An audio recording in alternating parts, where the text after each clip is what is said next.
What should move forward in time with me, and what should be let go as if it's dead wood. And the more dead wood that you let go of and burn off when you have the opportunity, the less it accretes around you. Here's something interesting about forest fires. You know, people have been trying to prevent forest fires for a long time, especially that damn bear, Smokey, right? He's trying to prevent forest fires. And so, because forest fires burn up the forest, and that can't be good. But here's what happens if you don't let forest fires burn, is that, well, forests collect a lot of dry branches, right? Because tree branches die and wood falls on the forest floor and collects. And so the amount of flammable material keeps increasing with time. And that's not so bad if it's wet, but if the amount of flammable material is increasing and it gets really dry, and then it burns, then you have a real problem. The forest fire can burn so hot that it burns the topsoil right off. In which case you don't have a forest at all anymore, you just have a desert. And lots of trees are evolved to withstand forest fires of a certain intensity, and some won't even release their seeds unless there's been a fire. And so a little bit of fire at the right time can stop everything from burning to the ground. And that's also a really useful insight, a metaphorical insight into the nature of sacrifice, right? It's also a lot easier to let go of something when you're deciding to let go of it, because you've decided yourself that you're done with that. It's a weak part of you. It needs to disappear. You do that yourself, it's much better and much easier than it is if it's taken away from you forcibly, in which case you're very much likely to fight it. There's another interesting thing here, a motif that runs through the entire Bible. It's a very, very powerful motif. And it's partly associated with this idea of walking with or walking before God. And, you know, in the New Testament, Christ says something like, thy Father's will be done. And he means that that will should be done through him. And so, I won't be able to state this exactly right, but it's something like this. You know, a lot of what people regard as their own personalities and are proud of about their own personalities aren't their own personalities at all. They're useless idiosyncrasies that differentiate them trivially from other people. But they have no value in and of themselves. They're more like quirks. I remember once I was trying to teach a particularly stubborn student about how to write. And she had written a number of essays in university and got universally walloped for them. And the reason for that was she couldn't write, really at all. She was really, really bad at writing. And so I was sitting down with her trying to explain to her what she was doing wrong. And she was being very annoying about it, very recalcitrant, very, very unwilling to listen. That was a pearls before swine thing, you know. And at one point she said, I can write perfectly well. This university professors just don't like my style. And I could feel my hands creep towards her neck. Yeah, well, that'd be funny if it wasn't true, but it was also true. You know, and I thought, what the hell's with you? You can't even write, and you think you have a style. And not only do you think, yeah, not knowing how to write is not a style. That's the other point, right? And so, you know, she instead of humbling herself, which was necessary, and okay, right? Because she was a new university student. It's like, of course you don't know how to write. When were you going to learn? In school? I don't think so. So she had this, you know, this style issue, and it just didn't go anywhere at all. And so, now, let's see, I lost my train of thought telling you all those jokes. Oh yes, in terms of letting things burn off. Yeah, well, so she was proud of her insufficiency. That's arrogance, right? That's not humility. It's self-deception and arrogance. To be proud of your insufficiency, that's a very foolish thing. And that means to cling to the parts of you that are dead. Okay, now, there's this idea that runs through the Bible, I think as a whole, that, okay, I'll tell you another little side story here. I was reading about Socrates today, and I was reading about Socrates' trial. You know, he was tried by the Athenians for corrupting, for failing to worship the correct gods and corrupting the youth of Athens by like teaching them stuff and asking them questions, you know, which is a great way to corrupt people. And so he knew the trial was coming. And Athens wasn't a very big place. It only had about 25,000 people. Everybody knew everybody. Everybody knew who the powerful guys were. And everybody, including Socrates, knew that the trial was a warning to like get out of town, right? So we're going to put you on trial in 6 months.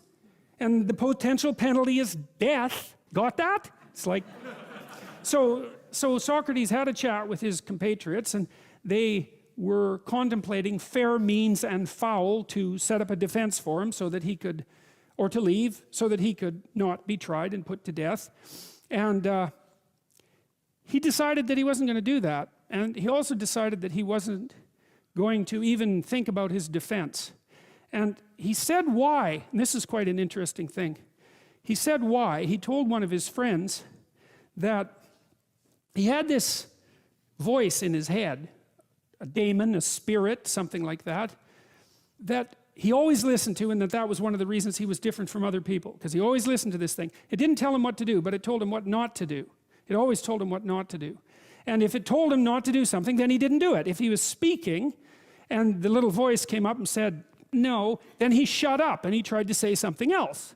And he was very emphatic about this. And he said that when he tried to plan to evade the trial, or even to mount his own defense, the voice came up and said, no, don't bother with it. And he thought, well, what the hell do you mean by that? Like, there's a trial coming and I'm going to be put to death. And well, he eventually concluded that he was an old guy. You know, the next 10 years, he was in his 70s, perhaps. The next 10 years weren't going to be that great for him.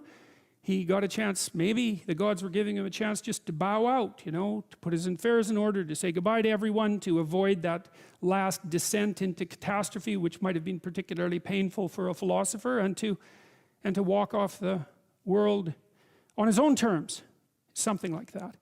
The point I'm making with that is that Socrates attended to this internal voice that at least told him what not to do, and then he didn't do it. And of course, Socrates was a very remarkable man, and we still hear about him today, and we know that he existed and all of those things. And so, back to the walking with God idea, you know, as you elevate your aim, you create a judge at the same time, right? Because the new ideal, which is an ideal you, even if it's just an ideal position that you might occupy, even if it's still conceptualized in that concrete way, that becomes a judge because it's above you, right? And then you're terrified of it, maybe. That's why you might be afraid when you go start a new job, right? Because this thing is above you and you're terrified of it and it judges you. And that's useful because the judge that you're creating by formulating the ideal tells you what's useless about yourself, and then you can dispense with it.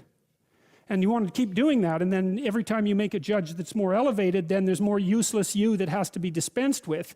And then if you create an ultimate judge, which is what the archetypal imagination of humankind has done, say, with the figure of Christ, because if Christ is nothing else, he is at least the archetypal perfect man and therefore the judge. You have a judge that says, get rid of everything about yourself that isn't perfect. And of course, that's also what God tells Abraham, right? He says to be perfect, to pick an ideal that's high enough, and you can do this. The thing that's interesting about this, I think, is you can do it more or less on your own terms. You have to have some collaboration from other people, but you don't have to pick an external ideal. You can pick an ideal that fulfills the role of ideal for you. You can say, okay, well, if things could be set up for me the way I need them to be, and if I could be who I needed to be, what would that look like? And you can figure that out for yourself, and then instantly you have a judge. And I also think that's part of the reason people don't do it, right? Why don't people look up and move ahead? And the answer is, well, you know, you start formulating an ideal, you formulate a judge, it's pretty easy to feel intimidated in the face of your own ideal. That's what happens to Cain versus Abel, for example. Then it's really easy to destroy the ideal instead of to try to pursue it, because then you get rid of the judge. But it's way better, lower the damn judge if it's too much. Like if your current ambition is crushing you, you know, then maybe you're playing the tyrant to yourself, and you should tap down your ambitions, not get rid of them by any stretch of the imagination, but at least put them more reasonably within your grasp. You don't have to leap from point 1 to point 50 in one leap, right? You can do it incrementally. But I really like this idea. I think it's a profound idea that the process of recapitulating yourself continually is also the process of, it's a phoenix-like process, right? You're shedding all those elements of you that are no longer worthy of the pursuits that you're valuing. And then I would say the idea here is that as you do that, you shape yourself ever more precisely into something that can withstand the tragedy of life and that can act as a beacon to the world. That's the right way of thinking about it. Maybe first to your friends and then to your family. It's like it's a hell of a fine ambition, and there's no reason that it can't happen. You know, every one of you knows people who are really bloody useful in a crisis, and people that you admire, right? Those are all, you can think of all those people as you admire, that you admire as partial incarnations of the archetypal Messiah. That's exactly right. And the more that that manifests itself in any given person, then the more generally useful and admirable that person is in a multitude of situations. And we don't know the limit to that. But people can be unbelievably good for things, you know. It's really something to behold.